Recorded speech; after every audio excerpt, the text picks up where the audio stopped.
आपके अपने YouTube channel study 25 पर आप सभी का स्वागत है। आज जो है बहुत एक महत्वपूर्ण विषय के साथ हम आपके सामने हैं। बायोलॉजी हम पढ़ रहे हैं, जैसा कि आप जानते हैं, सामान्य विज्ञान। और आने वाली परीक्षाओं में जितनी भी परीक्षा हो रही हैं उसमें बायोलॉजी का पोर्शन बढ़ता ही जा रहा है। इसके नंबर ऑफ क्वेश्चंस इंक्रीज होते जा रहे हैं डे बाई डे, तो ये आपके लिए बहुत महत्वपूर्ण हो जाता है। आज जो हम लोग टॉपिक के बारे में जानेंगे वो है श्वसन, रेस्पिरेशन। अब जो रेस्पिरेशन है उसको हम 3 पार्ट में बांट करके पढ़ेंगे। पहले पार्ट में हम ये पढ़ेंगे कि श्वसन है क्या, रेस्पिरेशन है क्या। दूसरे पार्ट में हम पढ़ेंगे कि जो गैसों का विनिमय है, यानी जो गैस हम अंदर लेते हैं वायु, उसमें किस तरह से वो जा करके अंतिम जहाँ उसका डेस्टिनेशन है कोशिका में कैसे पहुँचती है, कौन ले जाता है, और फिर हम एक्सहेल जो करते हैं, एक्सपिरेशन करते हैं, उसमें कौन कौन सी गैसें बाहर आती हैं। तो इस तरह से गैसों का विनिमय हम दूसरे पार्ट में समझेंगे। और तीसरे पार्ट में हम समझेंगे कि कोशिका के अंदर श्वसन प्रक्रिया कैसे कंप्लीट होती है, किन चरणों में कंप्लीट होती है, कौन कौन सा यौगिक बनता है, या श्वसन का कह लीजिए डिटेल पढ़ेंगे। तीनों पार्ट आपके जो है देखने के बाद श्वसन से संबंधित कोई क्वेश्चन आपका गलत नहीं होगा, ये मेरा वादा है। चलिए स्टार्ट करते हैं आज के टॉपिक, श्वसन क्या है।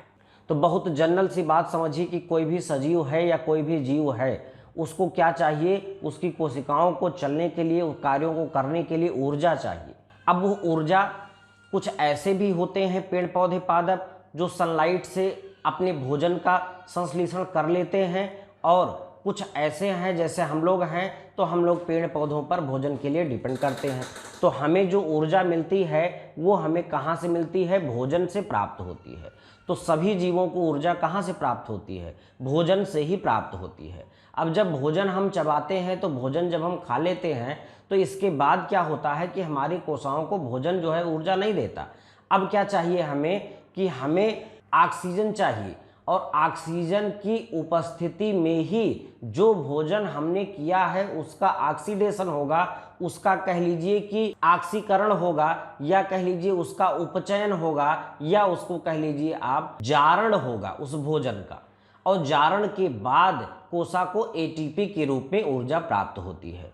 तो इस प्रकार से श्वसन के अंतर्गत भोजन का ऑक्सीजन की उपस्थिति में जारण होना, उससे ऊर्जा प्राप्त होना, और उसके बाद एक अवशिष्ट उत्पाद यहाँ बनता है जो शरीर के लिए ठीक नहीं है, उस अवशिष्ट उत्पाद को बाहर ले जाना, ये श्वसन प्रक्रिया का हिस्सा है, या कह लीजिए श्वसन इसी को कहते हैं। तो जनरली जो है सामान्यतः हम लोग यही कह देते हैं कि श्वसन के अंतर्गत ऑक्सीजन को हम अपने अंदर लेते हैं और कार्बन डाइऑक्साइड को बाहर छोड़ते हैं। तो ये बहुत सामान्य सी बात है कि ऑक्सीजन की उपस्थिति में जो भी भोजन है, कोशिकाओं में उनका जारण होना, उनसे ऊर्जा उत्पन्न होना, कार्बन डाइऑक्साइड का विमुक्त होना, और उस कार्बन डाइऑक्साइड को पुनः जो है एटमॉस्फेयर में रिलीज कर देना, इस पूरी प्रोसेस को ही हम क्या कहते हैं, श्वसन का नाम देते हैं, रेस्पिरेशन का नाम देते हैं। सजीव जो भी हैं इस पृथ्वी पर, सजीव जो भी है, चाहे वो पादप हो और चाहे वो कोई जीव हो, दोनों में सदैव श्वसन होता है, 24 आवर श्वसन होता है। और श्वसन में एक चीज कॉमन ही है कि ऑक्सीजन वो ग्रहण करेंगे और कार्बन डाइऑक्साइड को छोड़ेंगे। तो चलिए एक बार फिर से समझते हैं इसको। देखिए श्वसन बहुत ही अच्छे चार्ट के माध्यम से मैं आपको समझाऊंगा, कभी आप भूलेंगे नहीं। जो श्वसन रेस्पिरेशन है उसमें होगा क्या, हम यहाँ मानव के श्वसन की बात कर रहे हैं, यहाँ ध्यान दीजिएगा। कई ऐसे प्राणी भी हैं जो जल में रहते हैं, तो जो जल में रहते हैं वो वायुमंडल से ऑक्सीजन नहीं लेते हैं। जो जल में रहते हैं वो जल में घुली हुई ऑक्सीजन का प्रयोग करते हैं। जैसे मछली है, तो मछली जो है वायुमंडल से ऑक्सीजन नहीं लेती श्वसन के लिए, मछली जो है क्या करती है, जल में घुली हुई ऑक्सीजन को प्रयोग में लाती है श्वसन के लिए। तो हम चूंकि मानव या कह लीजिए जीवों जो कि वायुमंडल से ऑक्सीजन लेते हैं उनके श्वसन की बात कर रहे हैं, लेकिन यहाँ जो महत्वपूर्ण है वो हम मेनली जो है मानव के श्वसन की बात करेंगे। तो देखिए हम लोग करते क्या है कि जो वायुमंडल है उस वायुमंडल में गैसों का मिश्रण है, उस मिश्रण को हम अंदर एब्जॉर्ब करते हैं, और उसी मिश्रण में आपको पता है कि ऑक्सीजन होती है, O2 होती है। अब यह ऑक्सीजन कहाँ पहुँचती है, हमारे शरीर में पहुँचती है। तो शरीर में कैसे पहुंचती है, किन अंगों के माध्यम से पहुंचती है, कैसे अवशोषित होती है, ये दूसरे पार्ट में पढ़ेंगे। शरीर में पहुंचती है, लेकिन और उसके बाद फाइनल डेस्टिनेशन शरीर में इसका होता है कोशा यानी सेल, और कुछ जो है वहाँ ट्रांसपोर्ट सिस्टम है अपने बॉडी में, जिस ट्रांसपोर्ट सिस्टम के माध्यम से ये ऑक्सीजन कहाँ पहुँच जाती है, कोशिकाओं में पहुँच जाती है, यानी सेल्स में पहुँच जाती है।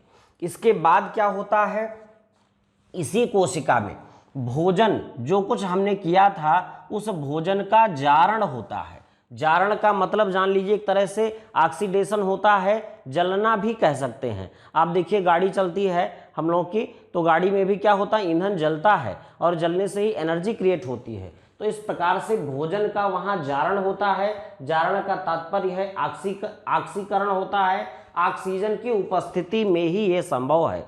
तो इस तरह से जो है भोजन का जारण मनुष्य में ऑक्सीजन की उपस्थिति में होता है। अब जब ये जारण होता है, ऑक्सीकरण होता है, तो वहाँ से क्या जनरेट होती है, ऊर्जा जनरेट होती है, जो कोशिकाओं द्वारा विभिन्न कार्यों के लिए उपयोग में लाई जाती है। इसके पश्चात एक उत्पाद यहाँ और बनता है, वो उत्पाद आपका होता है कार्बन डाइऑक्साइड। तो कार्बन डाइऑक्साइड अवशिष्ट उत्पाद है, बचा हुआ उत्पाद है, इसको बाहर जाना है, फिर कुछ ट्रांसपोर्ट सिस्टम के माध्यम से इस अवशिष्ट उत्पाद कार्बन डाइऑक्साइड को बाहर वायुमंडल में रिलीज कर दिया जाता है। और ये जो पूरी प्रोसेस हुई, इसी को हम लोग कहते हैं श्वसन या रेस्पिरेशन। अब देखिए थोड़ी सी महत्वपूर्ण जानकारी यहाँ और कर लीजिए आप, कि जो श्वसन है, देखिए मेटाबॉलिज्म का हिस्सा है। मेटाबॉलिज्म उपापचय जो है उसमें दो रिएक्शन होती है, एक एनाबॉलिज्म होती है, एक कैटाबॉलिज्म होती है। तो जो श्वसन है ये अपचयी अभिक्रिया है, कैटाबोलिक प्रोसेस है। कई बार पूछा गया है तो इसको आप याद रखेंगे। कैटाबोलिक प्रोसेस है, इसमें जैव ऊर्जा की खपत होती है। आप जानते हैं जो भी जैव ऊर्जा है उसकी खपत होगी और शरीर के भार में कमी आती है। तो इसीलिए जो ज़्यादा मेहनत करते हैं, आप देखें कि जो ज़्यादा मेहनत करते हैं वो ज़्यादा ऑक्सीजन लेते हैं, उनके अंदर शरीर में जो भोज्य पदार्थ हैं उनका जारण ज़्यादा होता है, इसलिए कभी उनका वेट नहीं बढ़ता। और वेट जो है घटाने के लिए डॉक्टर्स भी हमें बताते हैं कि वेट अगर घटाना है तो आप मेहनत करिए। जब मेहनत करेंगे तो जितना भी भोजन आप लेते हैं उनका जारण ज़्यादा होगा और जो भार में आपके कमी आएगी।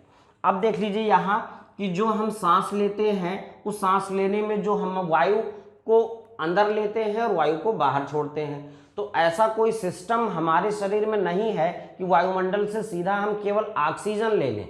तो ऐसा कुछ नहीं कि केवल ऑक्सीजन लेते हैं। वायुमंडल चूंकि एक गैसों का मिश्रण है, उसमें ऑक्सीजन है, तो जब हम सांस अंदर भरते हैं तब भी वही वायु का मिश्रण जाता है अंदर, कुछ प्रोसेस के बाद वो वायु बाहर निकलती है। तो जाहिर सी बात है कि जो वायु का कंपोजिशन है, यानी वायु में जो गैसों का अनुपात था वो बदल जाता है। कई गैसों का अनुपात बदल जाता है, जो अंदर ली गई वायु है उसका परसेंटेज दूसरा होता है और जो बाहर छोड़ी गई वायु होती है उसका परसेंटेज दूसरा होता है। तो अब हम देख लेते हैं जरा। हम जानते हैं कि वायुमंडल में सर्वाधिक मात्रा में कौन सी गैस है, तो वायुमंडल में सर्वाधिक मात्रा में आपको पता है नाइट्रोजन गैस है। नाइट्रोजन गैस का प्रतिशत कहीं 78 मिलेगा, कहीं 79 मिलेगा। आप इसमें परेशान नहीं होइएगा, लगभग मानिएगा थोड़ा बहुत इधर, लगभग 78% नाइट्रोजन ही पाई जाती है वायुमंडल में। तो जाहिर सी बात है कि जब हम अंदर लेंगे वायु तो इसमें नाइट्रोजन भी जाएगी, और जब हम वायु यही बाहर करते हैं तो भी नाइट्रोजन का प्रतिशत 78 ही होता है। अब इससे क्या निष्कर्ष निकला, कई बार क्वेश्चन आता है कि अंदर ली गई वायु और बाहर ली गई वायु यानी श्वसन के दौरान किस गैस के कंपोजिशन में कोई परिवर्तन नहीं होता है, तो नाइट्रोजन में कोई परिवर्तन नहीं होता है। जितना नाइट्रोजन अंदर जाती है उतना ही नाइट्रोजन बाहर निकल जाती है, इसलिए श्वसन के दौरान इस गैस के कंपोजिशन में कोई परिवर्तन नहीं होता है। ये सवाल आप बिल्कुल रट लेंगे, नाइट्रोजन में कोई चेंज नहीं होता है। अब देखिए ऑक्सीजन ही हमारा महत्वपूर्ण था, तो ऑक्सीजन जो है वायुमंडल में 20 से 21% होता है। अब क्या होगा, लगभग ऑक्सीजन की मात्रा 4% कम हो जाती है। आप ये जानिए, तो ऑक्सीजन जो है 16 से 17% बाहर जो निकलती है, यानी जो सांस हम छोड़ते हैं उस सांस को छोड़ने में जो ऑक्सीजन होती है वो 16 से 17% ही बचती है, और जो लेते हैं वो 20 से 21% होती है। तो इस तरह से आप इसको 16-17 में याद रखेंगे, इसको 20-21 में याद रखेंगे। जो विकल्प में होगा उस विकल्प में आप वही उत्तर दे देंगे। तो बाहर जो ऑक्सीजन हम जो वायु अंदर लेंगे उसमें ऑक्सीजन 20 से 21% होती है, और जब हम सांस बाहर छोड़ेंगे तो उसमें ऑक्सीजन का जो वॉल्यूम होता है वो 16 से 17% ही बचता है। अब देखिए कार्बन डाइऑक्साइड की स्थिति क्या होगी। तो कार्बन डाइऑक्साइड का जो वायुमंडल में प्रतिशत है वो लगभग 0.03% के आसपास है। और जब हम सांस छोड़ते हैं तो कार्बन डाइऑक्साइड का जो प्रतिशत होता है वो लगभग इस छोड़ी गई सांस में 4% हो जाता है। ये आपको याद रखना है। फिर आते हैं जलवाष्प में। तो जलवाष्प देखिए, जलवाष्प चूंकि परिवर्तनीय है तो इसलिए हम नहीं एग्जैक्टली बता सकते हैं कि कहाँ की वायु में जलवाष्प की मात्रा कितनी है। तो जलवाष्प की मात्रा परिवर्तनीय होती है, लेकिन एक चीज है कि जब भी हम सांस भरते हैं और सांस जब छोड़ते हैं तो उसमें जलवाष्प की मात्रा बढ़ जाती है, यानी परिवर्तन होता है, संतृप्त हो जाती है। वायु जितना ज़्यादा जलवाष्प ला सकती है अंदर से वो लेकर के आती है। तो इस तरह से हम देखेंगे कि जलवाष्प भी परिवर्तित हो जाता है, कार्बन डाइऑक्साइड भी परिवर्तित हो जाता है, ऑक्सीजन भी परिवर्तित हो जाता है, लेकिन नाइट्रोजन में नो चेंज होता है। एन फॉर नाइट्रोजन और एन फॉर नो चेंज, यानी नाइट्रोजन गैस के संगठन में कोई परिवर्तन नहीं होता है। ऑक्सीजन 4% करीब घट जाती है और कार्बन डाइऑक्साइड लगभग 4% बढ़ जाती है। जलवाष्प जो है, जलवाष्प की मात्रा बढ़ जाती है छोड़ी गई सांस में। तो ये बात आप यहाँ याद रख लीजिएगा। एक सवाल कभी पूछा जाता है कि स्पायरोमीटर क्या है। तो स्पायरोमीटर जो होता है उससे श्वास का मापन किया जाता है। जो इनहेल और एक्सहेल हम करते हैं उसका मापन करने का एक यंत्र है। तो ये बात भी आप यहाँ याद रखेंगे। इसके पश्चात देखिए कि स्वस्थ मनुष्य, जो भी मनुष्य स्वस्थ हैं वो लगभग 1 मिनट में 12 से 15 बार सांस लेते हैं। छोटे बच्चों में सांस की मात्रा बढ़ जाती है, यानी ये टाइम्स बढ़ जाता है, कई बार वो ज़्यादा बार सांस लेते हैं। लेकिन जो स्वस्थ मनुष्य हैं वो 12 से 15 बार 1 मिनट में सांस लेते हैं। तो इस तरह से जो है आप ये समझ गए होंगे यहाँ अब तक कि श्वसन की प्रक्रिया क्या है। श्वसन में हम जनरली कहें तो ऑक्सीजन हम लेते हैं और कार्बन डाइऑक्साइड छोड़ते हैं, चाहे हम हैं और चाहे पादप हैं, दोनों यही करते हैं। अब ये सारी प्रोसेस आप समझ में आ गया होगा। दूसरे स्टेप में हम समझेंगे कि ये गैसों का विनिमय, जो ऑक्सीजन गई है और कार्बन डाइऑक्साइड जो आई है वो कैसे जाएगी और कैसे आएगी, इसका गैसों का विनिमय कैसे होगा ये देखेंगे। तो चलिए अब देखते हैं कि गैसों का विनिमय कैसे होता है या हम कैसे सांस अंदर लेते हैं। देखिए अब यहाँ पर मैंने चार्ट, आपका फ्लो चार्ट बना दिया है, जिससे आपको थोड़ी बातें समझ में आ जाएंगी कि जो हम अंदर सांस खींचते हैं उस सांस में क्या क्या कैसे कैसे वो अंदर पहुँचती है। देखिए नासारंध्र नॉस्ट्रिल से होकर के ग्रसनी में जाती है, ग्रसनी से लैरिंग्स स्वर यंत्र में, फिर श्वसन नाल ट्रैकिया से होती हुई फिर श्वसनी और श्वसनिकाएँ, यहाँ ब्रांकी और ब्रांकियोल्स में ब्रांचेस होती हैं, बटी होती हैं, और इसके बाद वायु कोष्ठक एल्वेलाई में जाती हैं। फिर ये रुधिर जो है, यहाँ पर रुधिर की भी यहाँ पर ब्रांचेस होती हैं, यानी कि रुधिर वाहिकाएं होती हैं, और वहाँ से रुधिर जो है ऑक्सीजन को एब्जॉर्ब कर लेता है और पहुँचा देता है कोशिका के पास, और कोशिका से फिर क्या होता है कार्बन डाइऑक्साइड को लेकर के, और फिर जो है रुधिर ये एल्वेलाई को दे देता है, और फिर जो है ये ब्रांकी, ट्रैकिया, लैरिंग्स, फेरिंग्स से होते हुए नॉस्ट्रिल से फिर बाहर चली जाती है। तो ये सामान्य सी बात हुई। अब हम डिटेल में समझते हैं। देखिए पहला स्टेप जो हमारा है वो आपका है नासारंध्र,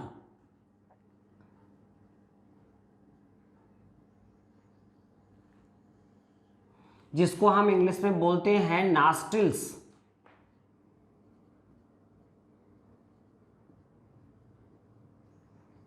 अब देखिए ये सबको पता है कि जो हमारी नाक है ये नॉस्ट्रिल्स हैं, इस नॉस्ट्रिल्स के द्वारा हम सांस अंदर लेते हैं। लेकिन आप जानते हैं कि कभी कभी सांस हम मुंह से भी ले सकते हैं, लेकिन जल्दी जो है कभी भी बताया जाता है कि जब भी कभी हम दौड़ लगाएं या कभी हम ज़्यादा मेहनत का काम करें तो कोशिश करें कि मुंह से सांस ना लें, क्योंकि मुंह से सांस ले सकते हैं विषम परिस्थिति में, लेकिन मुंह से सांस लेने में और नाक से सांस लेने में अंतर एक आता है। क्योंकि जब हम नासारंध्र से सांस लेते हैं, इस बात को समझिएगा, नासारंध्र से जब हम सांस लेते हैं तो चूंकि यहाँ का क्षेत्रफल अंदर सांस घूम करके जाती है, फेरिंग्स तक पहुँचती है और काफ़ी स्पेस उसको मिल जाता है, क्षेत्रफल काफ़ी बड़ा होता है। तो देखिए क्षेत्रफल बड़े होने के कारण एक इसमें पॉजिटिव पॉइंट होता है कि जो बाहर की वायु का तापमान है वो तापमान हमारे शरीर के अंदर के तापमान के बराबर हो जाता है। तो तापमान के बराबर करने में जो बढ़ा हुआ क्षेत्रफल है ये मदद करता है। दूसरा क्या होता है कि हमारे नॉस्ट्रिल्स में ऊपर म्यूकस पाया जाता है, श्लेष्मिकाएं पाई जाती हैं, यानी ऐसा समझिए कि कुछ गीला पदार्थ पाया जाता है। उस गीले पदार्थ से क्या होता है कि बाहर से जो वायु में कुछ बैक्टीरिया चले जाते हैं या धूल के कण चले जाते हैं, वो धूल के कण उसको अवशोषित कर लेते हैं, जिनको हम हिंदी में कहते हैं श्लेष्मा, म्यूकस। तो इससे होता क्या है कि जो हानिकारक बैक्टीरियाज हैं या जो धूल के कण हैं वो अवशोषित कर लिए जाते हैं, जबकि आप मुंह से जब सांस लेंगे तो ये चीज़ें नहीं हो पाएंगी। तो इस प्रकार से नासारंध्र से हम सांस अंदर भरते हैं। तो यहाँ दो चीज़ों का फायदा होता है, एक तो ज़्यादा क्षेत्रफल मिल जाने से जो सांस का तापमान है वो शरीर के तापमान के बराबर हो जाता है, वायु का तापमान, और दूसरा श्लेष्मा में बैक्टीरियाज और धूल के कण जो हैं अवशोषित हो जाते हैं, जिसके फलस्वरूप जो है शुद्ध वायु ही अंदर प्रवेश करती है। अब देखिए नासारंध्र के बाद जो वायु हमारी पहुंचती है ग्रसनी में। अब ग्रसनी जो है उसको हम फेरिंग्स कहते हैं, ये कॉमन है। जब हम खाना खाते हैं तो भी वो ग्रसनी में जाता है, ग्रसनी के द्वारा ग्रास नली में भोजन चला जाता है, और जो हम सांस लेते हैं वो भी ग्रसनी में जाता है। अब ग्रसनी के बाद इसका जो है चेंज हो जाता है रास्ता। इसका रास्ता जो होता है वो लैरिंग्स में जाता है, लैरिंग्स और ट्रैकिया में चला जाता है, और जो वो भोजन होता है वो कहाँ पहुँच जाता है, भोजन आपका पहुँच जाता है आहार नाल यानी ईसोफेगस में। तो जो ग्रसनी है फेरिंग्स है, फेरिंग्स के पास पहुँचता है जो कि तलवे के नीचे वाला पोर्शन होता है। इसके बाद क्या होता है कि देखिए जब सांस वायु अंदर जाती है तो यहाँ पर एक लिखा है स्वर यंत्र। देखिए ये थोड़ा महत्वपूर्ण है जानना, स्वर यंत्र। स्वर यंत्र को हम लोग इंग्लिश में लैरिंग्स बोलते हैं, लैरिंग्स।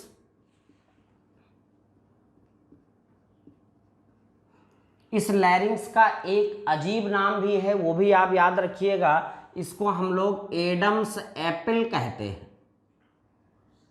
एडम्स एपिल कहते हैं। ये एक बाक्सनुमा संरचना होती है, यहाँ पर जो ठुड्डी निकली हुई है यही है हमारा लैरिंग्स।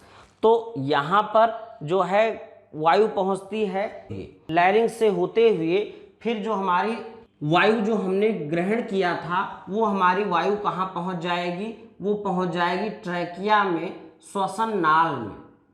तो श्वसन नाल में पहुँच जाएगी, श्वसन नाल को हम लोग कहते हैं ट्रैकिया। अब श्वसन नाल में एक चीज यहाँ पर ध्यान रखना है कि श्वसन नाल में सी आकार के, देखिए श्वसन नाल अगर कुछ इस तरह से होती है तो यहाँ पर एक छल्ले पाए जाते हैं जो सी आकार के ही होते हैं। ये ध्यान रखिएगा, पूरी तरीके से बंद नहीं होते, क्योंकि इसके उस तरफ जो है ईसोफेगस होता है, तो ईसोफेगस पर दबाव न डाले इसलिए ये पूरी तरह से गोल नहीं होते हैं। तो सी आकार के छल्ले पाए जाते हैं, और वो छल्ले पाए जाने का ये कारण है कि कभी भी जब यहाँ हवा ना हो तो ये जो है श्वसन नाल ये आपस में चिपक ना जाएं, तो इसलिए इसकी जो है महत्वपूर्ण भूमिका होती है श्वसन नाल में। अब श्वसन नाल से होते हुए चौथे बिंदु पर जो हमारी वायु है वो कहाँ पहुँचेगी, फेफड़े में। देखिए तो मनुष्य में सांस लेने के लिए एक जोड़ी फेफड़े हमें हैं, एक जोड़ी फेफड़े हमारे पास हैं, दो। तो दो फेफड़े जो हमारे हैं उन दोनों में क्या होगा कि दो नली होती है यहाँ से। तो होता क्या है कि मनुष्य में जो है सांस को अंदर भरने के लिए ये फेफड़े होते हैं एक जोड़ी, एक दाएं तरफ होता है, एक बाएं तरफ होता है, और इन्हीं ब्रांचेस को ही देखिए, पहले ये श्वास नली 2 ब्रांचेस में बढ़ती है, फिर आगे जाकर के कई ब्रांचेस में बढ़ जाती है, छोटे छोटे जैसे पौधे होते हैं।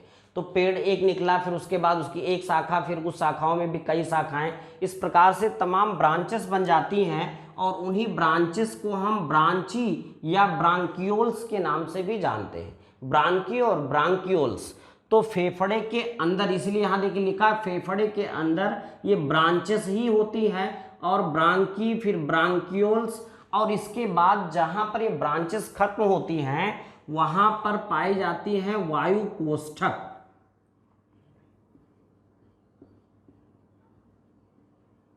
वायु कोष्ठक पाए जाते हैं, एल्विलाई जिनको हम कहते हैं। अब ये क्या होते हैं कि ये कूपिका भी इनको हम कहते हैं। यहीं पर जो है फेफड़े के अंदर गैसों का आदान प्रदान होता है। इसी वायु कोष्ठक के आसपास रक्त की वाहिनियां भी पाई जाती हैं और उनमें रक्त बहता रहता है। अब जब हमारी वायु यहाँ पहुँचती है तो उस रक्त से ऑक्सीजन, उस रक्त को ऑक्सीजन दे देती है और कार्बन डाइऑक्साइड उससे ले लेती है, और जो कार्बन डाइऑक्साइड लेती है फिर हम सांस जब छोड़ते हैं तो उसी सांस के साथ वो बाहर निकल जाती है। अब यहाँ पर थोड़ा सा बात यहाँ हमें और समझ लेना है कि क्या यही प्रोसेस खत्म हो गई? नहीं, इसके बाद शुरू होता है काम रुधिर का।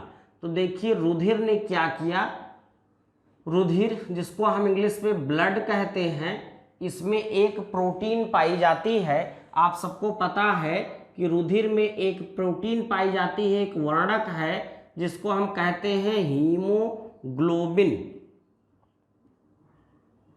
अब हीमोग्लोबिन को हम शॉर्ट में HB से डिनोट करते हैं। यही हीमोग्लोबिन पूरे ट्रांसपोर्ट का कार्य करती है, यानी ऑक्सीजन को ले जाना कोशिका तक और कोशिका से कार्बन डाइऑक्साइड को ला करके और इस फिर वायु कोष्ठक को दे देना, यानी फेफड़ों को दे देना, ये पूरा काम रुधिर करता है। और रुधिर में ये हीमोग्लोबिन जो प्रोटीन है वो करती है। अब देखिए ये काम हीमोग्लोबिन करता कैसे है। हीमोग्लोबिन के साथ ऑक्सीजन जुड़ जाती है। अब यहाँ पर कभी एक बार सवाल भी आया था कि एक अणु हीमोग्लोबिन के साथ ऑक्सीजन के कितने अणु जुड़ते हैं, तो ये आप चाहे याद भी कर लीजिएगा, 4 अणु जुड़ते हैं।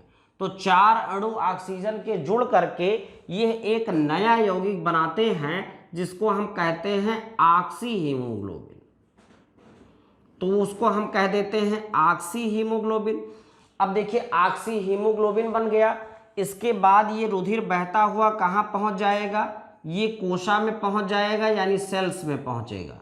अब जब ये सेल्स में पहुँचेगा रुधिर, तो सेल में क्या करेगा, ये ऑक्सीजन अपनी रिलीज कर देगा, यानी कि ये पुनः टूट जाएगा हीमोग्लोबिन और ऑक्सीजन में, और ऑक्सीजन दे देगा किसको, ये कोशा को दे देगा। और कोशा से क्या ले लेगा, यहाँ पर जो कार्बन डाइऑक्साइड जो अवशिष्ट उत्पाद बना था कोशा में, उस कार्बन डाइऑक्साइड को लेकर के ये बना लेगा कार्बोक्सी हीमोग्लोबिन। अब वहां से इसने क्या किया कि कार्बन डाइऑक्साइड लिया और बना लिया कार्बोक्सी हीमोग्लोबिन। और इसके बाद क्या हुआ कि लेकर के आया, और जब वायु कोष्ठक में पहुंचा तो कार्बन डाइऑक्साइड को इसने रिलीज कर दिया और ये पुनः जो है बाहर निकल गई। तो ये जान लीजिए कि पूरा ट्रांसपोर्ट। अब इसके बाद रुधिर में क्या हुआ, ये बात आपको समझ में आ गई होगी कि एल्वेलाई से जो है रुधिर ने क्या किया, ऑक्सीजन लिया और ऑक्सी हीमोग्लोबिन बनाया। ऑक्सी हीमोग्लोबिन बनाने के बाद ये कोशिका में पहुंचा, सेल में पहुंचा। सेल में पहुंचने के बाद इसने अपने ऑक्सीजन को छोड़ दिया वहां से, और वहां से किसको ले लिया, कार्बन डाइऑक्साइड को ले लिया। और कार्बन डाइऑक्साइड को लेकर के इसने एक नया यौगिक बनाया कार्बोक्सी हीमोग्लोबिन। और इसके पश्चात क्या हुआ, इसको लेकर के ये कहाँ पहुंच गया, पुनः जो है ये फेफड़े में पहुंचा, और फेफड़े में एल्वेली के द्वारा इसने जो है कार्बन डाइऑक्साइड को फेफड़े में पहुंचा दिया। और फेफड़े ने फिर क्या किया, फेफड़े ने जो है बाहर छोड़ी गई सांस के साथ कार्बन डाइऑक्साइड को बाहर निकाल लिया। तो ये प्रक्रिया सतत चलती रहती है। ये पूरी जो प्रोसेस है ये चलती रहती है, ये गैसों का विनिमय कहलाती है। अब यहाँ पर महत्वपूर्ण सवाल कहाँ कहाँ से आ सकते हैं। देखिए, सांस नाक से लेना क्यों उचित है, ये दो बातें आप जान लीजिए। यहाँ स्वर यंत्र को एक और नाम से किस नाम से जानते हैं, एडम्स एपिल के नाम से जानते हैं, ये जानिएगा। हाँ, यहाँ एक चीज़ और भी जान सकते हैं कि जो ग्रसनी होती है, जो फेरिंग्स होता है, इस फेरिंग्स के पास एक ढक्कन टाइप का कह लीजिए एपिग्लाटिस होता है। एपिग्लाटिस एक ढक्कन टाइप का बनता है जिसको हम घाटी ढक्कन के नाम से भी जानते हैं। देखिए, वो घाटी ढक्कन श्वास नली को ढक के रखता है। तो जब भोजन हम खाते हैं या चबाते हैं तब वो श्वास नली को बंद कर लेता है, इस वजह से कि श्वास नली में भोजन के कण ना पहुँचे। और जब हम सांस लेते हैं तो फिर क्या होता है कि ये ढक्कन खुल जाता है और वायु अंदर चली जाती है। कभी कभी देखा होगा आपने कि खाना खाते वक्त कुछ कण भोजन के श्वास नली में चले जाते हैं, और जब वो श्वास नली में चले जाते हैं तो भयंकर रूप से खांसी हमें आनी शुरू हो जाती है। तो यहाँ पर ये जानकारी आपके लिए थोड़ा महत्वपूर्ण थी, हमने आपको बता दिया। इसके बाद देखिए, जो ट्रैकिया है वो केवल नाल है, श्वसन नाल है, यानी लैरिंग्स से लेकर के और फेफड़े तक ये, इसके बाद तमाम ब्रांचेस होती हैं जिन ब्रांचेस के द्वारा इसका क्षेत्रफल बढ़ाया जाता है कि ज़्यादातर ऑक्सीजन पहुंच सके। तो उसके बाद जहां ब्रांचेस खत्म होती हैं वहां छोटी छोटी कोशिकाएं होती हैं, या कह लीजिए वायु कोष्ठक होते हैं, यही जिसको हम एल्वेलाई कहते हैं, और इन्हीं से जो है गैसों का विनिमय होता है। ऑक्सीजन यहाँ से रुधिर ले जाता है और कार्बन डाइऑक्साइड दे जाता है। तो इस प्रकार से गैसों का विनिमय आपको समझ में आ गया होगा। अब हम लोग आगे पढ़ेंगे कि जब गैस पहुंची है तो वहाँ क्रिया क्या होगी, कैसे रेस्पिरेशन होगा, कैसे कोशिका में ऊर्जा उत्पन्न होती है। तो चलिए अब समझते हैं कि कोशिकाओं में क्या होता है। अब श्वसन को हम देखिए, जब भी हम श्वसन पढ़ते हैं तो श्वसन को दो पार्ट में पहले बांट देते हैं। एक श्वसन को हम कहते हैं बाह्य श्वसन और एक को कहते हैं अंतः श्वसन। जो बाह्य श्वसन है एक्सटर्नल रेस्पिरेशन है और इनर रेस्पिरेशन है। देखिए, जो बाह्य श्वसन है, बाह्य श्वसन के अंतर्गत क्या आता है, बाह्य श्वसन के अंतर्गत केवल ऑक्सीजन की उपस्थिति देखी जाती है। कहाँ तक, कोशिका में पहुंचा कि नहीं पहुंचा, यानी केवल पूरा ट्रांसपोर्ट सिस्टम आता है। ऑक्सीजन जब कोशिका में पहुंच गया तो इतनी प्रोसेस को ही हम केवल बाह्य श्वसन कहते हैं, या कह लीजिए कि रुधिर ले करके जब ऑक्सीजन को चल दिया तो इतने को ही पार्ट को ही हम बाह्य श्वसन कह देते हैं। कुल मिलाकर इतना समझिए कि एक कोशिका में श्वसन जो होगा वो अंतः श्वसन कहलाएगा, और जो कोशिका के बाहर श्वसन की प्रक्रिया में कुछ भी हुआ वो बाह्य श्वसन कहलाएगा। तो बाह्य श्वसन, इससे पहले मैं समझा चुका हूँ कि किस तरह से ऑक्सीजन आएगी और कोशिका में पहुँचेगी, तो ये बाह्य श्वसन का हिस्सा था। अब उस ऑक्सीजन के साथ होगा क्या, ये अंतः श्वसन के अंतर्गत आता है। इसको हम, चूंकि ये कोशिका में सेल में संपन्न होता है, इसीलिए हम इसको कोशिकीय श्वसन भी कह देते हैं। तो कोशिकीय श्वसन कहा जाए या अंतः श्वसन कहा जाए, ये कहाँ संपन्न होता है, बॉडी जो हमारी है वो सेल से बनी है, तो सेल्स में ये संपन्न होता है। कोशिकाओं में ये प्रत्येक कोशिका में होता है, तो इसीलिए इसको हम कोशिकीय श्वसन कहते हैं। अब इस कोशिका में होता क्या है कि जो जारण होता है वो ग्लूकोज का होता है, इसीलिए ग्लूकोज को हम लोग कोशा ईंधन के नाम से भी जानते हैं। ग्लूकोज क्या है, कोशा ईंधन, यानी कि ये फ्यूल है, सेलुलर फ्यूल, कोशा ईंधन के नाम से भी हम इसे जानते हैं।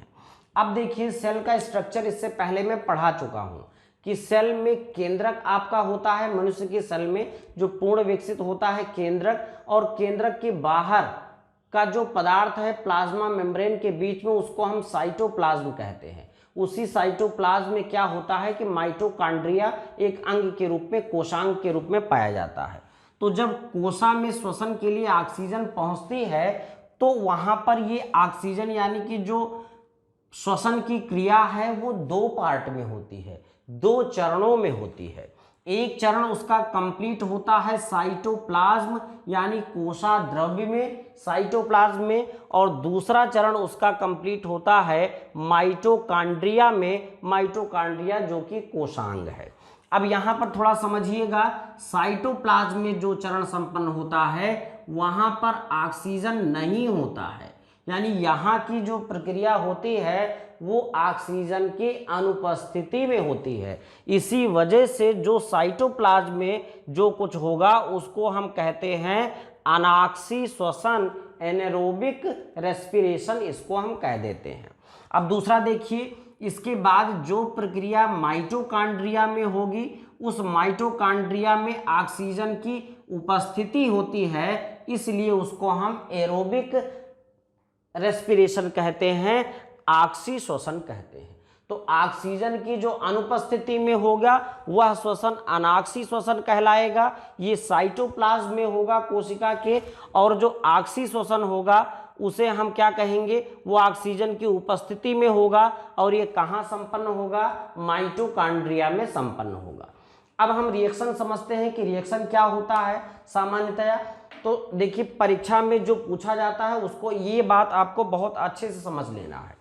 देखिए, हमने आपको बताया कि कोशिका में क्या होगा कि जो हमारा ग्लूकोज होता है, जो हमारा ग्लूकोज होता है यही कोशा ईंधन है, इसी का ऑक्सीडेशन होगा, इसी का जारण होगा।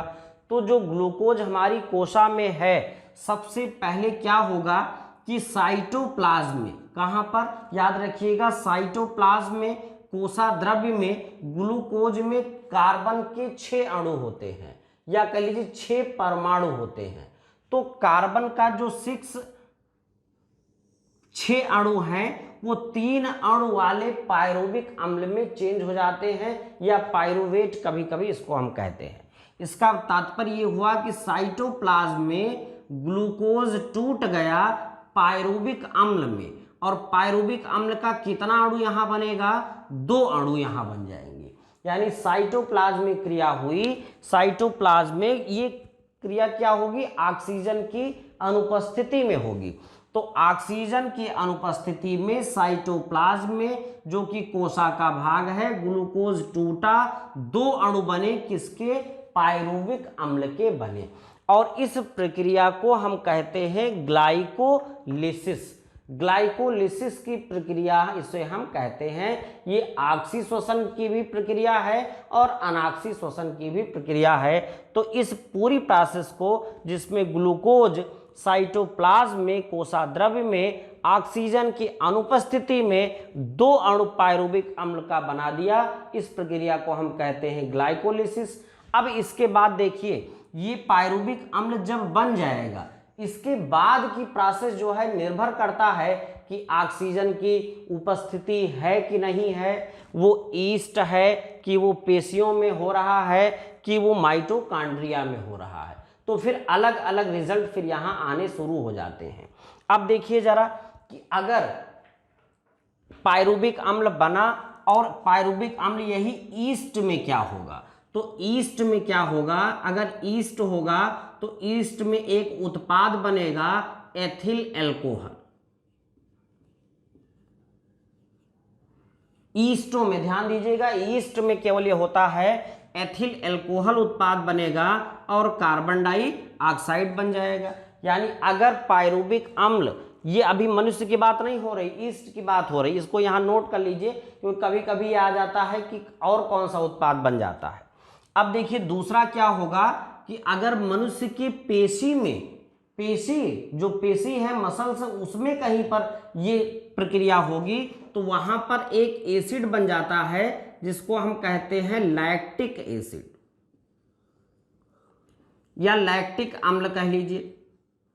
ये लैक्टिक अम्ल वहां बन जाता है और इसी लैक्टिक अम्ल के बनने से हमें थकान की अनुभूति होती है। तो ये जो दोनों प्रक्रियाएं होती हैं ये ऑक्सीजन की अनुपस्थिति में होंगी। यानी आगे ये डिपेंड करता है कि ऑक्सीजन की उपस्थिति है कि नहीं है, तो वो ऑक्सीजन की अनुपस्थिति में होंगी। लेकिन हमारे पास जो अन्य जगहों पर होगा कोशा में, वो क्रिया अगर ये पायरुविक अम्ल कहाँ पहुंचा, माइटोकॉन्ड्रिया में पहुंचा। क्या समझ रहे हैं, अगर ये माइटोकॉन्ड्रिया में पहुंचा पायरुविक अम्ल और माइटोकॉन्ड्रिया में जब क्रिया होगी तो ऑक्सीजन की उपस्थिति में क्रिया होती है। ध्यान समझिएगा, यहाँ ऑक्सीजन की उपस्थिति में क्रिया होगी और जो उत्पाद बनेगा वो बनेगा कार्बन डाइऑक्साइड और जल। कार्बन डाइऑक्साइड बनेगा और जल बनेगा और इसी कार्बन डाइऑक्साइड और जल बनने की माइटोकॉन्ड्रिया में जो प्रक्रिया हुई इसी को हम ऑक्सीश्वसन कहेंगे और इसी को हम क्रेब्स चक्र और सीट्रिक चक्र के नाम से भी जानते हैं।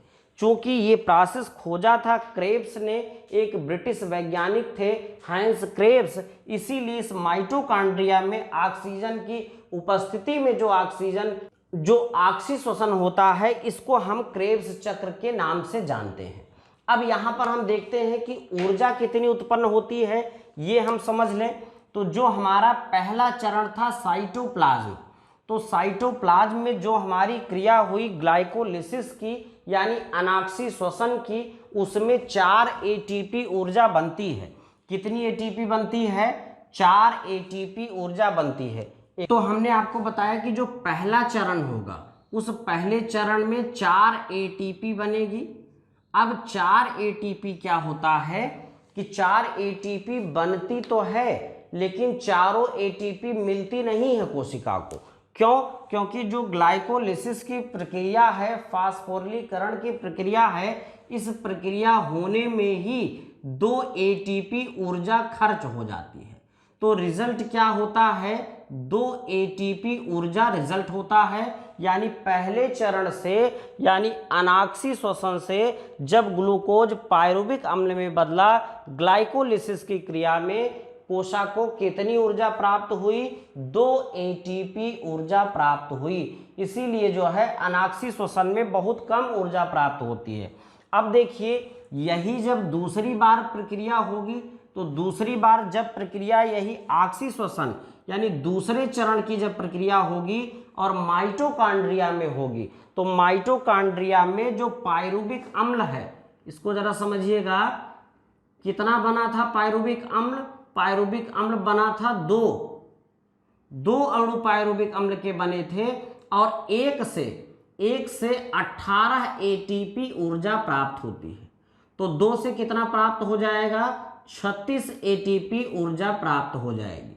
अब 36 देख लीजिएगा जरा, 36 एटीपी ऊर्जा यहाँ से प्राप्त हो गई और 2 एटीपी ऊर्जा पहले चरण से प्राप्त हो गई।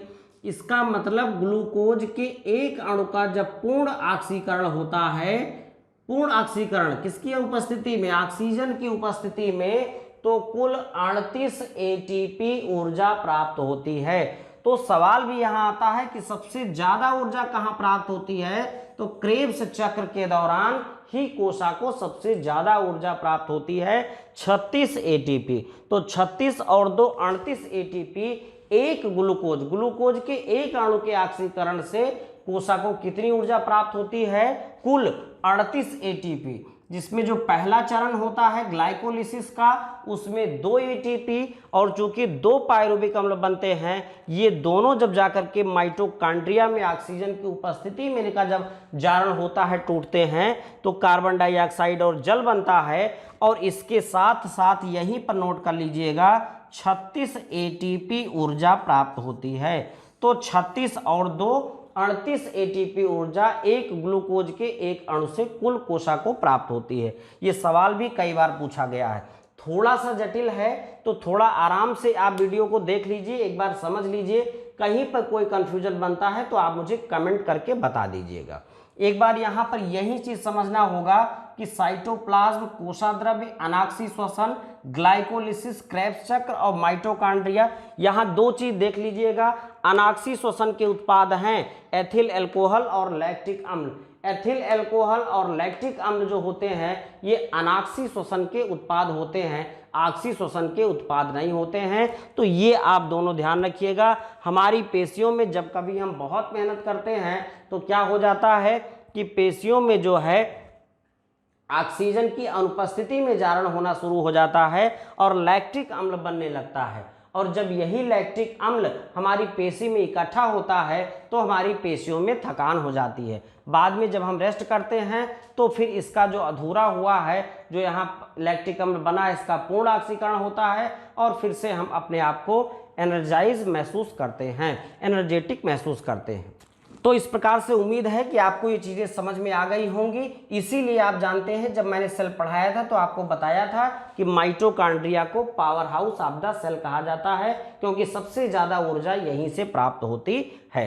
तो ये आप देख लीजिएगा। इससे संबंधित जो है ऑब्जेक्टिव क्वेश्चंस भी, जब ये जीव विज्ञान का जो सीरीज है ये समाप्त हो जाएगा तो ऑब्जेक्टिव क्वेश्चन या टेस्ट सीरीज भी हम लेकर के आएंगे, जिसमें आप अपने आप को टेस्ट कर पाएंगे कि हम कितना सीखे हैं। यहाँ पर एक बात आप नोट करने वाली है, वो नोट कर लीजिए कि कुछ देखिए कई संघ हैं, कई फाइलम है जंतुओं के, जिसमें जो मोलस्का है और आर्थ्रोपोडा है, और कुछ अन्य कशेरुकी जंतु होते हैं जिनमें जो ट्रांसपोर्ट का सिस्टम होता है। हम लोगों में तो हीमोग्लोबिन होता है, उनमें हीमोग्लोबिन नहीं होता, उनमें हीमोसाइनिन पाया जाता है। तो हीमोसाइनिन में आप जानते हैं कि हमारे हीमोग्लोबिन में लौह धातु पाई जाती है, और जो उनका हीमोसाइनिन होता है उस हीमोसाइनिन में क्या होता है, तांबा धातु पाई जाती है। तो ये एक क्वेश्चन पूछा गया था एक बार, इसलिए मैंने आपको बता दिया।